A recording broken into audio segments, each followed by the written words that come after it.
Hello friends, welcome to fail to rail channel. দীর্ঘদিনের প্রতীক্ষার অবসান হয়েছে, ভ্যাকেন্সি বেরিয়েছে।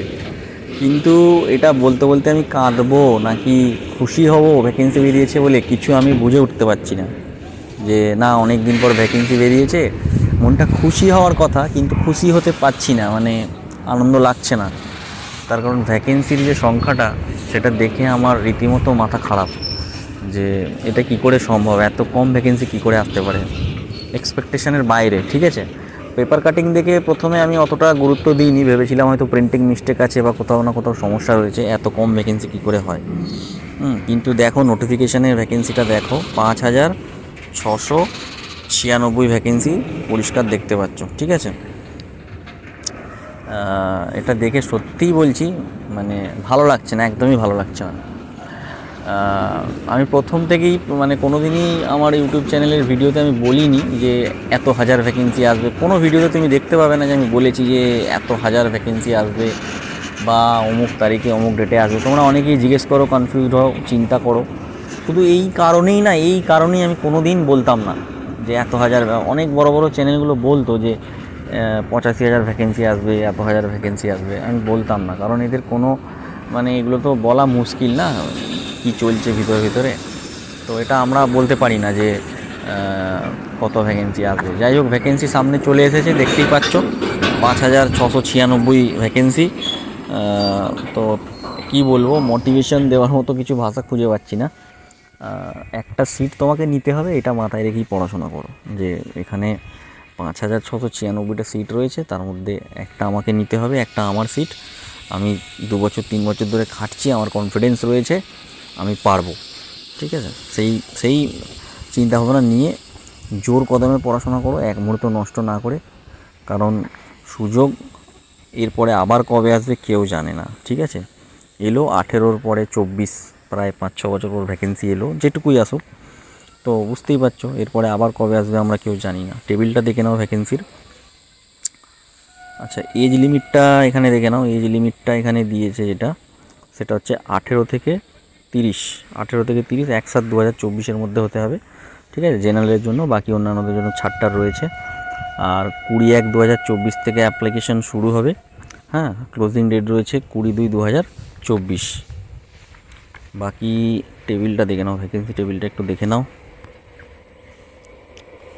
ভ্যাকেন্সি টেবিল কোথায় গেল?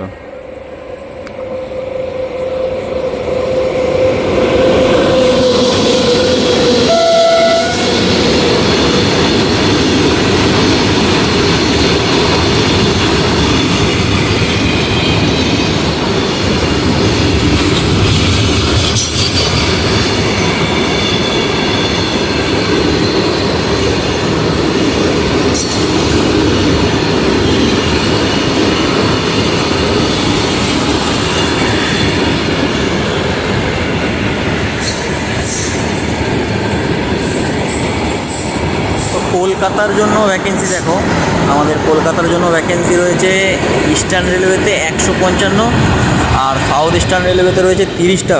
জেনারেলেতে ইউআরদের জন্য 155 আর 30। বাকি অন্যান্যদের জন্য রয়েছে SC ST OBC EWS, সব মিলিয়ে এখানে দেখো 254 ইস্টার্ন রেলওয়েতে আর 91টা রয়েছে ইস্টার্ন রেলওয়েতে। ঠিক আছে, এছাড়া মালদা বোর্ডে তোমার ইস্টার্ন রেলওয়েতে 67 আর সাউথ ইস্টার্ন রেলওয়েতে 23 জেনারেলের। এছাড়া অন্যান্য যদি বলো টোটাল মিলিয়ে 161 আর এখানে হচ্ছে 56। ঠিক আছে, তো মোটামুটি কলকাতা মালদাই আমরা করি যারা ওয়েস্ট বেঙ্গলে থাকি। বাকি তুমি অন্যান্য বোর্ডেও করতে পারো। ঠিক আছে, বিলাসপুর ডিভিশনে ম্যাক্সিমাম ভ্যাকেন্সিটা দেখতে পাচ্ছি 1192 টোটাল। ঠিক আছে, তো এই হচ্ছে ভ্যাকেন্সি টেবিল। আশা করছি তোমরা এতক্ষণে নোটিফিকেশান ডাউনলোড করে সব দেখে নিয়েছো, এত কিছু বলার আর প্রয়োজন নেই। শুধু এটুকুই বলবো, একটা সিট নিতে হবে। হ্যাঁ, কাট অফ নিয়ে অনেকে অনেক ভিডিও বানাবে, কিন্তু তোমাদের একটা জিনিস বলে রাখি, আগের বছরের কাট অফের সঙ্গে মানে আগের বারের কাট অফের সঙ্গে এবারের কাট অফ মানে মেলাতে যাবে না বা চিন্তা ভাবনা রাখবে না।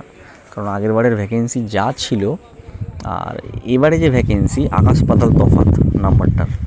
কয়েক গুণ বেশি ভ্যাকেন্সি ছিল, তখনই কাট অফ 68 থেকে 72 এসেছিলো ফাইনাল কাট অফ। 72-73 এরকম, 68 থেকে এরকম 72-73 রেঞ্জে কাট অফ এসেছিলো। তো সেখানে এই নাম্বার অফ ভ্যাকেন্সিতে কত কাট অফ যাবে এটা বলা কিন্তু খুব মুশকিল। মোটামুটি পিসিএম ক্যাটাগরিতে অনেক কম ভ্যাকেন্সি ছিল, যেটা টেকনিশিয়ানের ফিজিক্স কেমিস্ট্রি ম্যাথ নিয়ে যারা পড়ে থাকে তাদের জন্য ওই সিটটা থাকে, এসএনটি, সিগন্যাল অ্যান্ড টেলিকমিউনিকেশন। তো সেখানে ওদের কাট অফ 90, 92, 88 এরকম কাট অফ গেছিলো, সিট যেহেতু অনেক কম ছিল। তো সিট সংখ্যাটা অনেকটা ফ্যাক্ট, একটা মানে এখানে ফ্যাক্টর হিসেবে কাজ করে কাট অফের ওপরে। তো এখানে আগের বারের কাট অফের সঙ্গে ম্যাচ করাবে না, আর কাট অফ নিয়ে বেশি ভিডিও দেখতেও যাবে না, ঠিক আছে।